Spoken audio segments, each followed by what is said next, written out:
graça e a paz do Senhor Jesus, louvado seja sempre o nome do Senhor. Cristo Jesus divide, de fato, o mundo, não só entre antes de Cristo e depois de Cristo, mas divide o mundo em relação aos que estão com Ele e os que não estão com Ele. Nós vamos para Mateus, capítulo 3, versículo agora 11 e 12.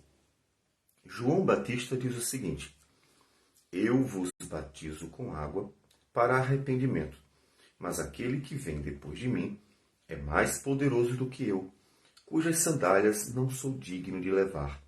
Ele vos batizará com o Espírito Santo e com fogo. A sua pá ele a tem na mão e limpará completamente a sua eira. Recolherá o seu trigo no celeiro, mas queimará a palha em fogo inextinguível. Nós temos visto nos versículos anteriores que João Batista aparece pregando o arrependimento. Ele está preparando as pessoas para o encontro especial com não só um profeta, não, muito mais. O encontro especial com o Messias, que foi esperado desde Adão e Eva e que era não só um homem, mas o próprio Deus. Ainda que a noção exata de quem era Jesus, o ser, exatamente como a igreja hoje entende por causa de toda a revelação do Novo Testamento, um ser de duas naturezas, 100% humana, 100% divina. Essa compreensão ela vai ser alcançada depois, com a própria revelação trazida de Cristo Jesus, tanto nos evangelhos quanto nas cartas, nos demais livros do Novo Testamento. Mas João sabia que de fato estava para chegar aquele Messias, o Filho de Deus, que era de fato grande em poder, grande em glória. E ele prepara o povo precisava estar preparado para esse encontro. Interessante que no paralelo com o Sinai, nós temos Moisés preparando o povo para uma visão terrível. Uma visão que fez o povo ter medo. E foi proposital para o povo temer. E João Batista prepara o povo para uma manifestação divina, que é Cristo Jesus, aquele que é a imagem do Deus vivo, mas que vem num caráter bem diferente daquele do Sinai, em que Deus colocou o terror no coração do povo, que era um povo de coração duro, para temer.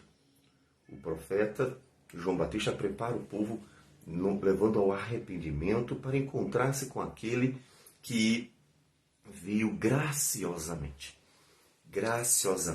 inclusive desprezado pelas pessoas porque elas não conseguiam ver nele nada além de um profeta.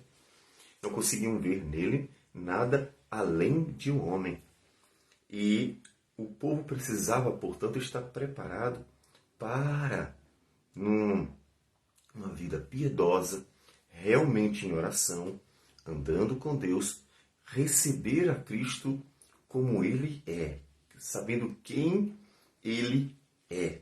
Algumas pessoas fizeram isso. Lucas escreve, alguns como a Ana, profetisa, o Simão, e outros personagens que vão receber Cristo por estarem preparados. O Senhor mesmo ter anunciado a chegada dele para essas pessoas. E então João Batista está cumprindo um papel importante. Ele é um instrumento do Senhor para preparar o caminho. Em certo aspecto, como nós já falamos, a igreja ela tem um caráter profético. A igreja tem um caráter preparatório semelhante ao de João Batista. Por quê? A igreja tem a missão de levar também a palavra de arrependimento. Ela também tem esse propósito de chamar as pessoas, atraí-las ao Senhor, não para ela. Aquilo que está muito diferente em nossos dias. Hoje em dia, as denominações que se tornaram instituições religiosas particulares e que normalmente pessoas querem ter todo o domínio sobre elas, elas estão atraindo pessoas para si, E isso dando uma falsa, inclusive, segurança que está dentro da denominação, está salvo. O mais irônico é que o protestantismo reclamou isso quando, no período final da Idade Média, o cristianismo estava dando às pessoas exatamente essa falsa segurança. Olha, se vocês estiverem dentro do cristianismo como uma instituição, e nós dissermos que vocês estão bem, estão perdoados, está tudo certo. E pessoas estão vivendo uma realidade cristã baseado nessa falsa segurança. Olha, eu estou dentro da igreja, estou fazendo tudo. Normalmente se alimenta um ativismo, faça, e a pessoa se sente segura. Mas a ideia não é essa. É conduzir para o Senhor Jesus. É conduzir para aquele que é a segurança. Qual é a segurança da salvação? Por que eu posso ter plena certeza de salvação? Porque eu fui unido a Ele, eu me entreguei a Ele, eu recebi dele a promessa, eu me lancei para Ele, eu pertenço a Ele, eu recebi dele a justificação, eu confiei nas promessas dele, eu estou esperando nele. Então, essa ligação com Ele e tudo isso que vem dele traz uma certeza. Mas como é que pode ter certeza? Porque Ele é fiel. O apóstolo Paulo diz a Timóteo que se nós formos infiéis, Ele permanece fiel. Porque Ele não pode negar a si mesmo, Ele não pode mentir, Ele não pode falhar. Então, a confiança está nele. E João Batista conduz todo mundo para Ele. E diz para aqueles que, inclusive, queriam fugir da ira vindoura, tentando se esquivar daquilo que era o chamado de Deus ao arrependimento. Ele havia dito no versículo 10, já está posto o machado à raiz das árvores. Toda árvore, pois, que não produz bom fruto é cortada e lançada ao fogo. Então, ele coloca todo mundo para Cristo. Vocês estão preocupados comigo? Vocês acham que eu sou o problema? Não. Vem alguém, aí sim vocês devem se preocupar com ele. O que eu estou fazendo é preparando vocês. O que eu estou fazendo é levar vocês à piedade, ao arrependimento, à conversão, a reconhecerem que são pecadores, a se humilharem, a serem mansos e humildes, a andarem com Deus de verdade. Vale salientar sempre que tudo isso acontece no meio da igreja. É interessante que as pessoas, às vezes, confundem o ministério dos profetas com o ministério aos pagãos. Está vendo? Tem que pregar o mundo. E tem, porque Jesus disse que é para pregar o evangelho. O Senhor Jesus disse que era para fazer discípulos. Nesse ponto, ele está se referindo a atrair as pessoas para ele. Ou seja, quem não é, se tornar. Todavia, toda palavra que nós ouvimos na Escritura, basicamente, com pouquíssimas exceções, como é o caso de Jonas. Jonas foi levado pelo Senhor a pregar para uma cidade que realmente era pagã, era completamente gentílica, que é a cidade de Nínive. Mas quando os profetas pregavam, eles estavam pregando normalmente, grande maioria, para a própria igreja, porque ela estava perdida. Né? Israel, que era a igreja do Antigo Testamento, estava perdido. No Novo Testamento, quando Jesus chega, ele está pregando só para os judeus. Tanto é que ele diz, eu vim para pregar para os que são meus, para os judeus. João chega a dizer, veio para os que eram seus. E a referência de Cristo é sempre, eu tenho que pregar primeiro aos judeus. Depois é que viria a entrada dos gentios. Então ele está pregando para uma igreja. Porque é como se ele chegasse hoje e pregasse para as próprias denominações, para o próprio cristianismo. E João, então, mostra que o propósito dele era preparar para o que realmente importa. Portanto, é fundamental você entender. O que realmente importa é Cristo. Nós não podemos prender as pessoas à falsa segurança de salvação por estarem dentro de uma denominação. Que, como disse, tem um sério problema em nossos dias porque encontrou donos. Né? Há pessoas que literalmente são donas de denominações. Então, como as pessoas querem dominar sobre ela, é completamente o oposto de João Batista. João Batista diz, olha, eu não sou o problema não. Meu propósito aqui é transitório, é passageiro. Eu sou só um intermediário. Eu estou apontando para quem realmente ele é o Senhor. E ele diz, eu batizo com água. Ou seja, a água que ele batizava era um símbolo de purificação. E em Ezequiel 36, Deus diz: vos purificarei com água, aspergirei sobre vós água e vos purificarei. Então é um símbolo de purificação, porque a água limpa, né? Você lava a mão, você toma banho, a água ela lava, ela limpa. Então a água é um símbolo de purificação. Então ele veio batizando para simbolizar que o povo estava se lavando espiritualmente, ou seja, estava se arrependendo, se limpando por meio da conversão de pecados, do arrependimento. Era um símbolo. Mas é um símbolo que visava preparar o povo para o que realmente era o definitivo. Eu vos batizo com água para arrependimento, mas aquele que vem depois de mim é mais poderoso do que eu, cujas sandálias não sou digno de levar. Ou seja, observem a glória daquele que viria. Ele sabia plenamente que era o Messias. A compreensão sobre a divindade de Cristo já é uma outra questão que a gente não pode ter uma certeza de como estava essa compreensão em João Batista. Mas ele sabia que o Messias é, sim, a peça-chave. Ele é poderoso. Ele é aquele que é o Filho de Deus que viria com poder. Tanto que João Batista não fez nenhum sinal. Então, essa diferença entre João Batista e Jesus, ele não ter feito sinal algum e Jesus chegar com todas aquelas maravilhas, já mostra que João Batista realmente está muito aquém de Cristo em manifestação de poder, ainda que ele tenha sido chamado por Jesus como o maior homem. Então, o maior homem que foi aquele que preparou o caminho para o Senhor, por isso a glória dele. E ele diz mais: ele vos batizará com o Espírito Santo e com fogo. Observe que o tempo inteiro o Evangelho ele nos traz para dois caminhos. Sempre existe um paralelismo antinonímico. A realidade do Evangelho é um paralelismo antinonímico. O que é isso? Paralelo entre duas afirmações, só que uma é boa e a outra é ruim. São opostas, por isso é antinonímico. São opostas. Então, a ideia existe o caminho da salvação e o caminho da perdição. Existe a bênção e a maldição. A vida e o bem, a morte e o mal. Lembre-se de Deuteronômio 30, que Moisés apresenta ao povo que, obedecendo ou não obedecendo, haveriam dois caminhos, dependendo da escolha do povo. Então, quando ele diz, ele vos batizará com o Espírito Santo e com fogo, nós devemos ver que João Batista está avisando para eles, já antes, nos versículos anteriores, que há dois caminhos. Produzir, pois, frutos dignos de arrependimento. E não comeceis a dizer a vós mesmos, temos por pai Abraão. Então, vocês querem o caminho realmente da salvação, então produzam fruto de arrependimento. Caso contrário, o machado está posto à raiz. E veja o paralelismo.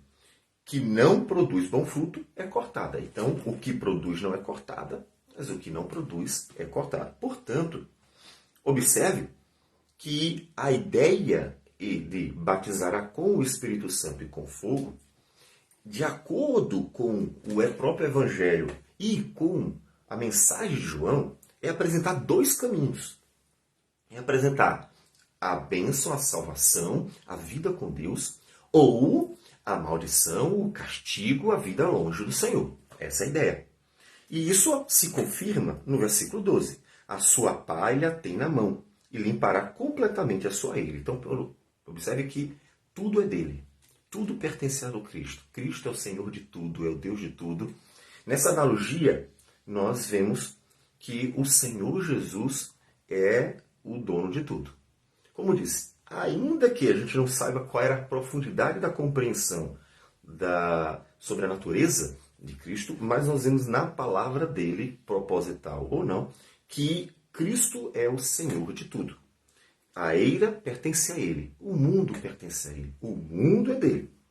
E então vem o paralelismo, veja, ou uma coisa ou outra. Recolherá o seu trigo no celeiro, mas queimará a palha em fogo inextinguível. Ou seja, o que João Batista está fazendo é o que a igreja hoje faz, apresentando os dois caminhos. Portanto, quando ele fala sobre aquilo que Cristo viria fazer, é pegar o que é dele, que ele diz é a sua eira, e então dá destino para aquilo que está lá.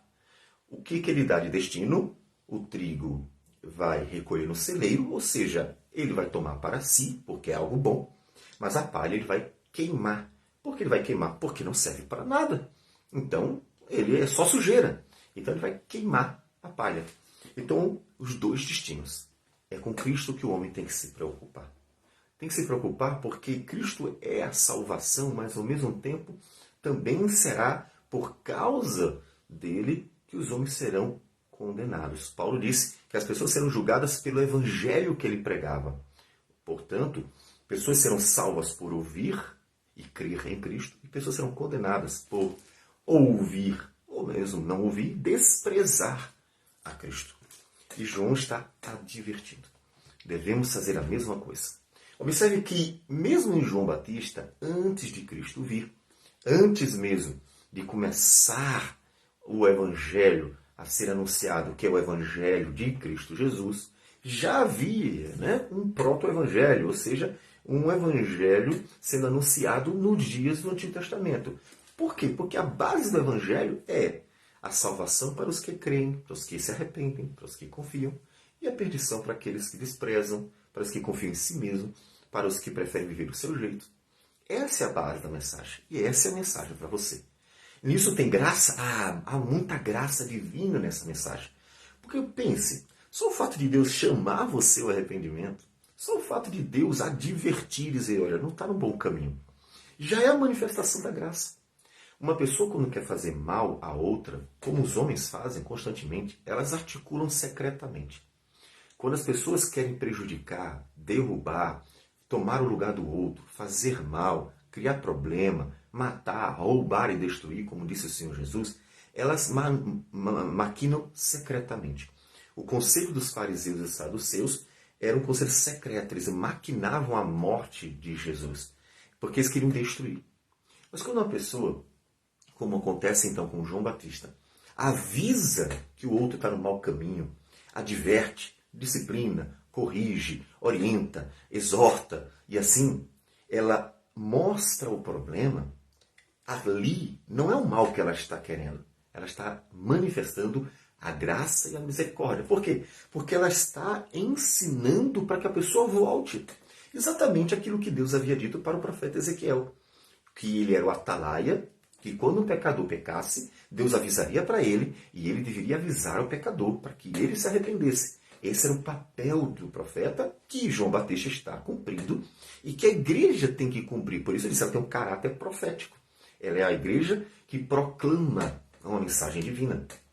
Então, isso é gracioso. Se você já ouviu algum sermão duro em que o pastor estava pregando e realmente falando sobre pecado, falando sobre condenação, sobre inferno, sobre juízo, e você achou que aquilo era demais, lembre-se de verdade que essa mensagem dura é uma mensagem graciosa, é uma mensagem amorosa, é uma mensagem misericordiosa, porque é exatamente por causa dela que você pode voltar-se ao Senhor, se arrepender, pode vir outra vez à lucidez de uma vida cristã autêntica. Então, todas as vezes que a mensagem vem falando diretamente ao nosso coração, por mais dura que seja, há uma manifestação da bondade divina. Porque o mal, quando quer destruir, ele destrói secretamente. Ele faz de tudo para que a pessoa não tenha chance de escapar. Mas quando Deus quer salvar, Deus adverte e avisa. Deus mostra para que a pessoa venha a se arrepender e possa ser restaurada, trabalhada e possa viver uma vida, realmente uma vida com o Senhor. Porque o que realmente temos que temer, como o próprio Jesus diz, é o próprio Deus. Porque é Ele quem vai separar o trigo do joio ou o trigo da palha. Tomará para si o trigo, mas queimará a palha com fogo. E é isso que nós devemos preocupar. Essa sim deve ser a preocupação de todo homem. Vamos orar. Senhor Deus amado, obrigado por tudo. Por tua palavra, que é graciosa, porque chama o pecador ao arrependimento para uma vida, e não só aqui, mas eterna. Que o Senhor receba nossa gratidão, nossa oração e abençoe tua igreja em nome de Jesus. Amém, Senhor. Deus abençoe a todos e tenha um bom dia.